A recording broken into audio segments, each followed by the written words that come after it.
voulez, je vous l'offre. Tout de suite. Et moi aussi, je peux vous l'offrir puisqu'il est à moi.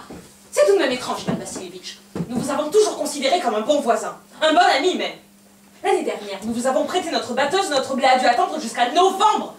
Et vous, vous nous traitez comme des Romanichels. Vous m'offrez ma propre terre. Excusez-moi, mais ça, ce n'est pas ce qu'on dure en bon voisin. À mon avis, c'est de l'insolence, tout simplement. Ainsi, vous me prenez pour un usurpateur? Mademoiselle, apprenez que je n'ai jamais volé la moindre terre à autrui, et que celui qui en accusera aura de mes nouvelles. Le pré aux vaches m'appartient. Ce n'est pas vrai, il est à nous. À moi! À nous! Et pour vous le prouver, je vais faire faucher aux gens du même. Comment? Aujourd'hui, mes ouvriers faucheront ce pré. Mais je les foutrai dehors! Oh, c'est ce qu'on verra. Mademoiselle, le pré aux vaches est à moi. Compris? À moi! Je vous en prie, c'est crier! Hurlez et suffoquez de rage chez vous, tant que ça vous tente, mais ici, tenez-vous correctement, je vous en prie! Mademoiselle, c'est des palpitations terriblement éprouvantes, ne me faisaient souffrir. Et si le sang ne me battait pas dans les temps, je vous parlerais sous un autre ton, là, mais là, le pré aux vaches m'appartient! C'est pas vrai, il est à nous! À moi! À nous! À moi! Mais qu'est-ce qu'il y a? Pourquoi ces cris? Papa, dis-nous, franchement, à qui appartient le pré aux vaches? À nous ou à lui? Mais quelle question, mon trésor! À nous, bien sûr! Mais voyons, Stépanovic, comment serait-il à vous? Hein? Vous au moins soyez raisonnable. La grand-mère de ma tante avait prêté gratuitement ce pré aux paysans de votre grand-père. Ces paysans fabriquaient des briques à son intention. Bon, ils en ont ainsi joui une quarantaine d'années gratuitement, mais à l'heure de l'émancipation... Permettez, mon bijou. Vous oubliez un détail. Ces paysans ne versaient rien à votre grand-mère, et ainsi de suite. C'est justement parce que ce pré se trouvait alors en litige. Aujourd'hui, le dernier imbécile venu, c'est qu'il est à nous. Vous n'avez donc jamais vu le cadastre? Je vous prouverai qu'il est à moi! Mais vous ne prouverez rien du tout, mon petit cœur. Si, je le prouverai! Mais pourquoi crier, ma colombe? Les hurlements ne prouvent rien du tout. Je ne demande pas le bien d'autrui, mais ce qui est à moi est à moi. Et comment donc? Ah ben, si c'est comme ça, mon mignon, bien ce prêt que vous me chicanez, plutôt que de vous le donner, j'en ferai cadeau, mon chic, voilà. Comment? Comment feriez-vous cadeau d'une terre qui ne vous appartient pas? Mais ça me regarde.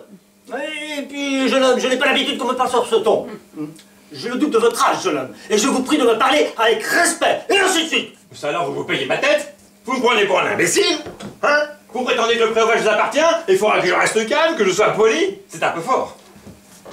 De bons voisins n'agissent pas ainsi, Stepan Stepanovic. Vous n'êtes pas un bon voisin. Vous êtes un usurpateur. Comment? Monsieur, qu'allez-vous dire? Papa, il faut envoyer tout de suite nos faucheurs. Qu'allez-vous dire, monsieur? Le pré aux vaches est à nous, et je ne céderai jamais, jamais, jamais! C'est ce que nous allons voir. Le tribunal vous prouvera que j'ai raison. Le tribunal? Eh bien, allez donc porter plainte, monsieur, et ainsi de suite. Et dépêchez-vous, je vous connais, moi. Les procès, ça vous démange. Vous êtes un chicaneur né, comme tous les autres, pas d'exception. Ah, je vous interdis d'insulter ma famille. Il n'y a que des gens propres chez l'offre. Personne n'a jamais été accusé d'avoir dilapidé le bien d'autrui, comme ce fut le cas de votre oncle. Oh, mais chez vous, vous étiez tous cinglés. Tous! Votre grand-père buvait comme un trou, et Nastasia Mirailovna, la plus jeune de vos tantes, eh bien, la fille sur le camp avec un architecte, et ainsi de suite. Et vous? Votre mère, elle avait une jambe plus courte que... Un coup dans le côté. Les yeux. De l'eau. Et votre père, un joueur, un goinfre. Et votre tante, une cancanière! Et vous... Sans plus ma jambe gauche. Et vous, vous êtes un arriviste, hein? Mon cœur. Demande c'est qu'avant les élections, vous... Les yeux, là, je vois plus rien. Mais où est mon chapeau? Oh, c'est dégoûtant, c'est malhonnête, c'est infâme! Mais et vous n'êtes qu'une vipère, un faux jeton, un homme de rien, ouais, monsieur! Où est la sortie? Où elle est? Voilà, mais... Mon cœur. Dans mes jambes. Et je vous interdis de remettre les pieds ici! Et allez, portez plainte au tribunal, on verra bien! Oh. Allez au diable!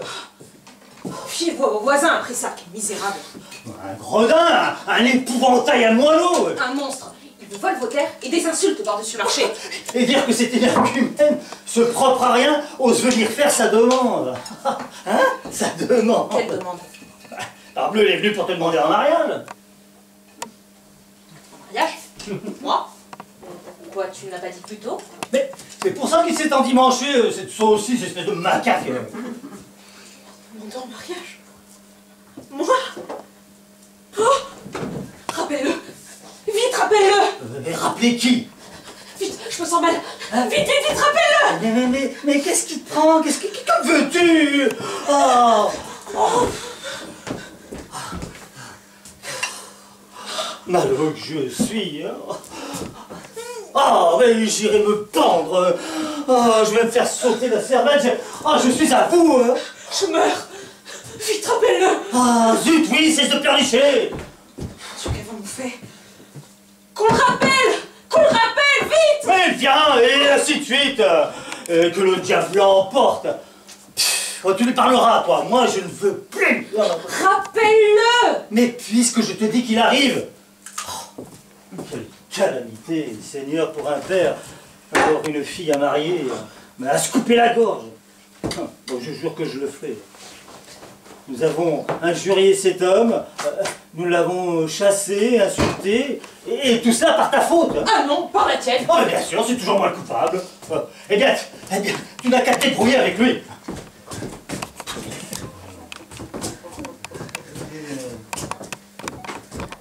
Des palpitations terribles. Je ne sens plus ma jambe gauche. Des crampes dans le côté. Excusez-moi, Ivan Vassilievitch. Je crois que nous nous sommes trop échauffés, mais j'y suis maintenant. Le pré aux vaches vous appartient, en effet. Mon cœur bat comme un fou. Le pré aux vaches, elle m'appartient, en effet, oui. Ah, mes paupières. Les mitraillettes. Mais oui, il est à vous. Asseyez-vous, vite. C'est nous qui avions tort. C'est une question de principe. Ce n'est pas que je tienne à ce prêt, mais je tiens au principe. Mais oui, au principe. Mais... parlons d'autre chose.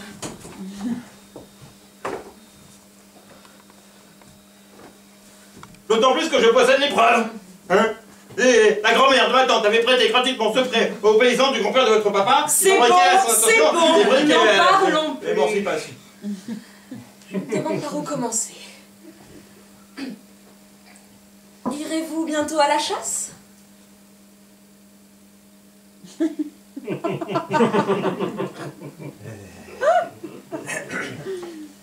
À la chasse au coq de bruyère, oui. Inestimable, Natalia Stepanovna. Après la moisson, je pense. À propos, vous savez, il m'est arrivé une tuile. Mon Nougadaï, vous connaissez. Il s'est mis à boiter. Quel malheur. Et pourquoi donc? Allez le savoir. Il y aura eu une entorse ou d'autres chiens l'auront mordu. C'est mon meilleur chien de chasse. Sans compter ce qu'il vaut. Je l'ai payé 125 roubles chez Mironov. C'est beaucoup trop cher, Ivan Vassilievitch. Ce n'est pas mon avis, au contraire, c'est un chien merveilleux. Papa a payé 85 roubles pour son Otkataï et vous savez qu'Ougadaï est loin de le valoir.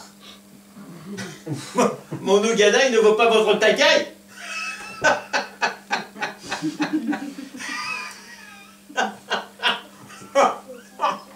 Mon Ougadaï ne vaut pas votre Takai. Bien sûr. Otkataï est encore jeune. Ce n'est pas un chien adulte, je vous l'accorde. Mais pour les formes, vous ne trouverez pas mieux ailleurs. Pas même chez Volchanevski. Vous me permettez, Natalia, Stepanovna, vous oubliez qu'il a la mâchoire inférieure plus courte que la mâchoire supérieure. Et un tel chien ne vaut rien pour attraper le gibier. Première nouvelle. Eh ben, je vous l'affirme. Vous avez donc mesuré sa mâchoire? Je l'ai mesuré. Alors, pour pister le gibier, bon, ça va. Mais alors, pour le prendre... D'abord, notre Otkataï a de la race. Il possède un pédigré. C'est le fils de Zapriaga et de Stamerska. Alors que votre cabot à vous, on ne sait même pas d'où il sort. Il est vieux et vilain comme une pauvre rosse. Oh, c'est vieux qu'il est, je n'échangerai pas contre 5 Oktakai. Mon Ougadaï, lui, c'est un vrai chien de chasse. Pas de comparaison. Les Oktakai, on trouve 13 à la douzaine chez n'importe quel marchand. 25 roubles, voilà tout ce qu'il vaut. Mais quelle mouche vous pique, Ivan Vassilievitch. Tout à l'heure, vous affirmiez que le pré aux vaches vous appartient, et maintenant, Ougadaï est plus beau qu'Otkataï. Vous savez parfaitement qu'Otkataï vaut 100 fois votre Ougadaï. Pourquoi me contredire? Je vois, mademoiselle, que vous me prenez pour un imbécile ou un aveugle. Et enfin, vous comprenez que votre Oktakai a la mâchoire inférieure trop courte. Ce n'est pas vrai. Si. Ce n'est pas vrai! Ah, mais pourquoi criez-vous, mademoiselle? Et vous, pourquoi dites-vous des bêtises? C'est révoltant à la fin! Votre gadaï, il est tout juste bon à faire piquer et vous censez le comparer à votre cataille! Mademoiselle, je vous en prie, je ne peux pas poursuivre cette conversation, j'ai des palpitations là. J'ai remarqué que ce sont toujours les chasseurs de rien du tout qui discutent le plus. Je vous en prie, taisez-vous là, mon cœur va éclater là. Je ne tairai pas tant que vous n'aurez pas reconnu qu'Aude Cataille vaut 100 fois votre imbécile du gadaï! Et vaut 100 fois moins, hein? Qu'il crève, votre gadaï! Ah, attends, mon côté. Mais votre gadaï, au moins, il n'a pas besoin de crever puisque c'est déjà une charogne! Par pitié, taisez-vous! Non, je ne me tairai pas!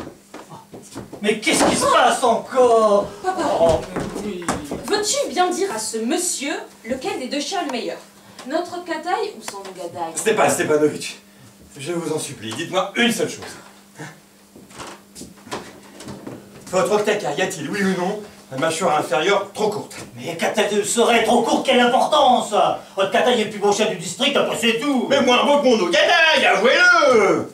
Répondez en toute conscience. Ouais, mais il n'y a pas de quoi vous énerver, mon trésor. Permettez. Bon, votre Gadaï a des qualités, je le reconnais.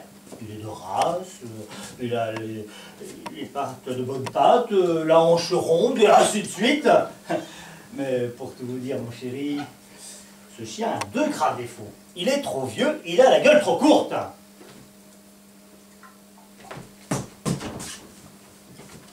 Palpitation. Venons-en au fait. L'autre jour, dans le mois de Maroska, mon Ogadaï allait de front avec le Ramsaï du comte. Et votre octacaï là, il était à la traîne à plus d'une verste. Mais, parbleu, le piqueur du comte lui avait fichu un coup de fouet. Eh ben votre chien n'avait pas volé. Toute la meute était après le renard là. Et votre octacaï, il courait après un mouton. Oh, ce n'est pas vrai, monsieur. Oui. Ah, écoutez, ma colombe, je m'en rapporte facilement. C'est pourquoi je vous demande de mettre un terme à cette discussion.